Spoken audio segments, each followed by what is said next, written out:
সবাইকে শুভেচ্ছা জানাচ্ছি। আজকের আলোচনায় আমি মায়েদের বিশেষ একটা মনোযোগের বিষয় নিয়ে কথা বলার জন্য, বিশেষ করে মায়েদেরকে তাদের সন্তানের কাছ থেকে প্রায় শুনতে হয় যে তুমি একজন অনেক ভালো মা হতে পারো না, তুমি ওর মায়ের মতো হতে পারো না। এই অভিযোগটা প্রায়ই আমাদের বাঙালি মায়েদের তাদের সন্তানের কাছ থেকে শুনতে হয়। কারণ সন্তানরা মার সাথে সবচেয়ে বেশি কিছু বলতে পারে, আবদার করতে পারে, কিংবা মার কাছ থেকেই সবচেয়ে বেশি এমপ্যাথি পেয়ে থাকে। সেজন্য খুব সহজে তারা তাদের প্রত্যাশার কথাগুলো মায়ের কাছে তুলে ধরতে পারে। আমরা জানি পৃথিবীর প্রতিটি মাই তার সন্তানের কাছে সেরা মা, সর্বশ্রেষ্ঠ মা, এবং প্রতিটা মাই তার সন্তানের জন্য তার সর্বোচ্চ দিয়ে চেষ্টা করে তাদের সন্তানের কল্যাণের জন্য, মঙ্গলের জন্য। তাই পৃথিবীর সকল মায়ের প্রতি সম্মান রেখে তাদেরকে শ্রদ্ধা ভরে স্মরণ করে আজকের আলোচনায় আমি এমন একটি বিষয় বেছে নিয়েছি যা হয়তোবা প্রতিটি মাই নিজের সাথে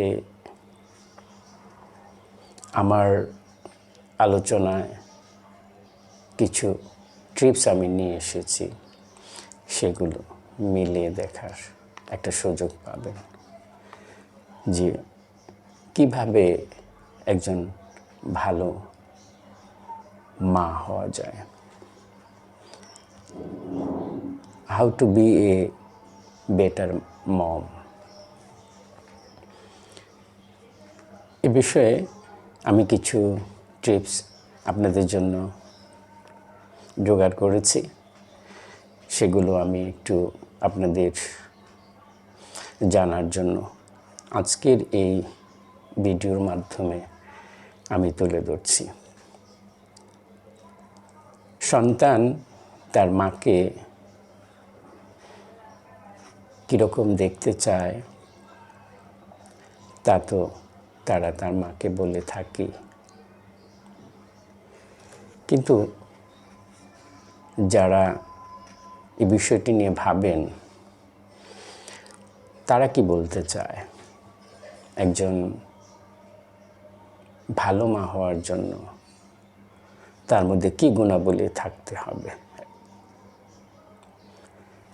তাই চলুন আজকে আমরা সেরকম কয়েকটা গুণাবলীর কথা নিয়ে আজকে আলোচনা করি। প্রথমে যে গুণটি থাকা দরকার তা হলো একজন মা তার সন্তানকে যেমন দেখতে চান, সেক্ষেত্রে মা নিজেই যেন প্রথম সেরকম করে নিজেকে প্রস্তুত করেন। অর্থাৎ মা নিজে প্রথম নিজেকে সেরকম করে প্রস্তুত করে তখন সন্তানকে বলতে পারেন যে তুমি এরকম হও। এটি সন্তান চায়, কারণ আমরা জানি শিশুরা মাকে বাবাকে অনুকরণ করে, বিশেষ করে মাকে সবচেয়ে বেশি অনুকরণ করে, মায়ের সান্নিধ্য তারা পেতে চায়। সেই জন্য প্রথম যে গুণটি থাকা দরকার ভালো মা হওয়ার জন্য, তা হলো be the person you want your child to be. তারপর ভালো মায়ের যে গুণটি থাকতে হয় তা হলো তারা তাদের সন্তানকে প্রশংসা করেন। শুধু কোনো কিছু একটা করলেই প্রশংসা করেন না, তারা তাদের সন্তানকে প্রশংসার মধ্যে বড় করেন। অর্থাৎ শিশুরা প্রশংসা চায়। সেই জন্য যারা ভালো মা, যারা সচেতন মা, তারা তাদের সন্তানদের প্রায়ই প্রশংসা করেন। কোনো একটা ভালো কাজের অপেক্ষায় তারা থাকেন না, তারা প্রায় তাদের সন্তানদের যে কোনো কাজের প্রশংসা করেন। তাছাড়া একজন মায়ের যে, বিশেষ করে ভালো মায়ের যে গুণটি থাকা উচিত বা সন্তানরা চায়, তা হলো ওই সমস্ত মা তাদের সন্তানদেরকে ভুল করার সুযোগ দেয়। অর্থাৎ শিশুদেরকে যত ভুল করার সুযোগ দেওয়া যায়, শিশুরা তত বেশি শিখতে পারে। আমরা জানি শৈশবের শিক্ষা সাধারণত তারা করে করে শিখে। শিশুরা যত বেশি কোনো কিছু করতে পারে, তারা তত বেশি শিখতে পারে। শিশুরা ভুল করেই শিখবে, এটাই শৈশবের শিক্ষা। সেই জন্য বলা হয় ডুইং বাই লার্নিং কিংবা ট্রায়াল অ্যান্ড এরর, অর্থাৎ অনুশীলন, প্রচেষ্টা এবং ভুল সংশোধন, এর মাধ্যমে শিশুরা শিখে থাকে। সুতরাং যে সমস্ত মা নিজেদেরকে বেটার মম হিসাবে বলতে চায়, তারা তাদের সন্তানদেরকে ভুল করার সুযোগ দিতে হবে। আমরা সাধারণত দেখি ভুল করলেই মা সন্তানদেরকে বকা দেয়, শাস্তি দেয়। অর্থাৎ শাস্তি মানে হলো কোনো কাজকে থামিয়ে দেওয়া। তাই মনে রাখতে হবে, শিশুরা ভুল করবে এবং সেই ভুল থেকে তারা শিখবে, এবং মা সে জায়গায় তার সন্তানদেরকে অবশ্যই ভুল করার সুযোগ দেবেন এবং ভুল থেকে শিক্ষার জায়গাটাকে তারা সুযোগ করে দিবেন। একজন বেটার মম তার সন্তানের জন্য যে কাজটি করেন, তিনি তাকে মূল্যবোধ শেখান। তাকে নিয়ম নীতির চেয়ে মূল্যবোধের জায়গাটাকে বেশি গুরুত্ব দেন। অর্থাৎ মূল্যবোধ মানুষকে বিবেকবান মানুষ হিসেবে বেড়ে ওঠার জায়গাটাকে বিস্তৃত করে। তাই যে সমস্ত মা তাদের সন্তানদেরকে একটি উন্নত মানুষ হিসাবে পৃথিবীতে বড় করতে চান, তারা তাদের সন্তানদের মূল্যবোধের মধ্যে দিয়ে বেড়ে ওঠার সুযোগটা করে দেন। মূল্যবোধের অনেকগুলো ক্ষেত্র থাকতে পারে। আমাদের পারিবারিক মূল্যবোধ, সামাজিক মূল্যবোধ, ধর্মীয় মূল্যবোধ, রাজনৈতিক এবং রাষ্ট্রীয়। আমাদের এই সমস্ত মূল্যবোধগুলোর মধ্যে দিয়ে যখন তারা বেড়ে ওঠে, ওই সমস্ত শিশুরা তখন আত্মনিয়ন্ত্রণের জায়গাটা তারা বেশি করে চর্চা করে। তাই আমরা যদি মূল্যবোধের মধ্যে দিয়ে আমরা আমাদের সন্তানদের বড় করে তুলতে পারি, তাহলে যে নিয়ম নীতির জায়গাটার যে প্রয়োগ অনেকাংশে হয়তোবা তখন কমে যাবে। তাই শিশুদেরকে মূল্যবোধের জায়গাটার মধ্যে দিয়ে বড় হওয়ার সুযোগ করে দিতে হবে।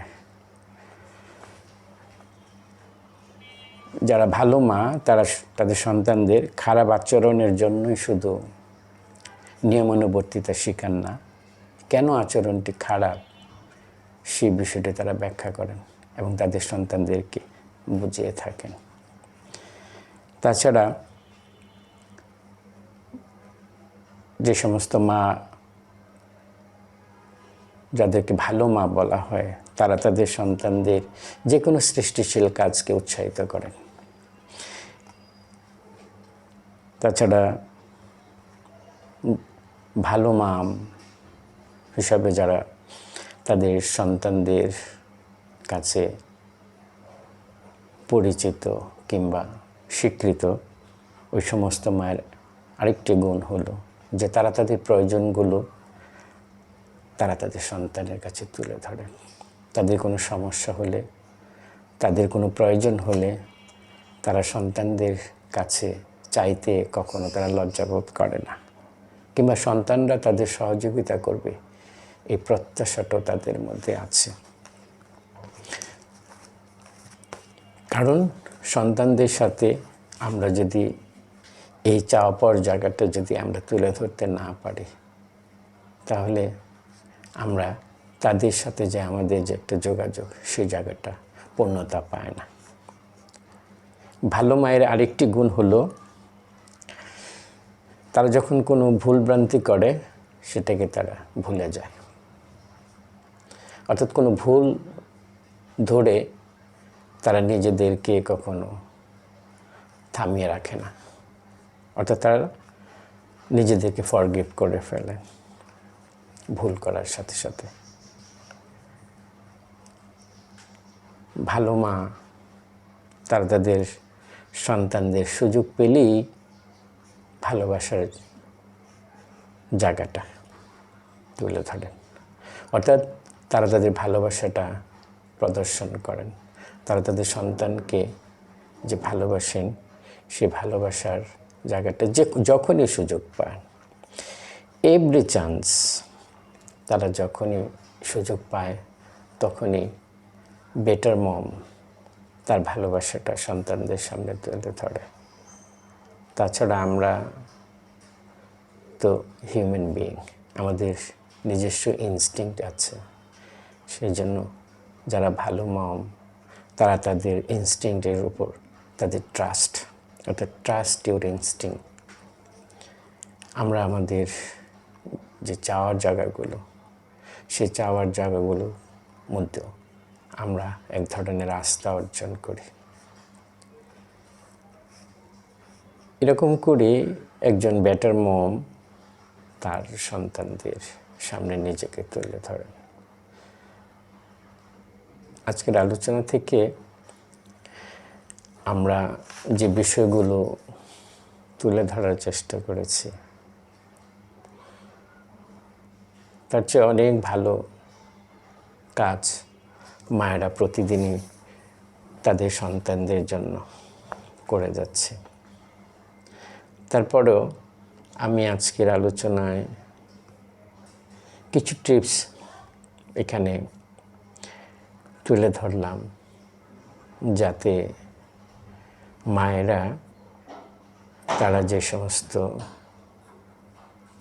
আচরণ তাদের সন্তানদের সাথে করে থাকে সেগুলোর সাথে একটু মিলিয়ে দেখার জন্য। আমার এই আলোচনাটুকু যদি কোনো কাজে আসে, এটুকুই আমার চাওয়া, আমার সার্থকতা। এবং আমি এরকম করে চেষ্টা করে যাচ্ছি আমরা আমাদের জীবনে মনোবিজ্ঞান এবং মনোবৈজ্ঞানিক দৃষ্টিভঙ্গি থেকে কিভাবে আমরা আমাদের একটি মানসম্মত জীবনের অধিকারী আমরা হতে পারি, একটি সুস্থ সাবলীল মানুষ হিসাবে আমরা বেড়ে উঠতে পারি, আমরা আমাদের দায়িত্বগুলো যথাযথভাবে পালন করতে পারি, সেরকম প্রত্যাশা থেকে আমি আপনাদের সামনে আমি বিষয়গুলো নিয়ে হাজির হই। আজকে এই পর্যন্তই। আবার চেষ্টা করব অন্য কোনো প্রসঙ্গ নিয়ে আপনাদের সামনে উপস্থিত হতে। আপনারা ভালো থাকবেন। আবার দেখা হবে অন্য কোনো দিন। সবাইকে ধন্যবাদ।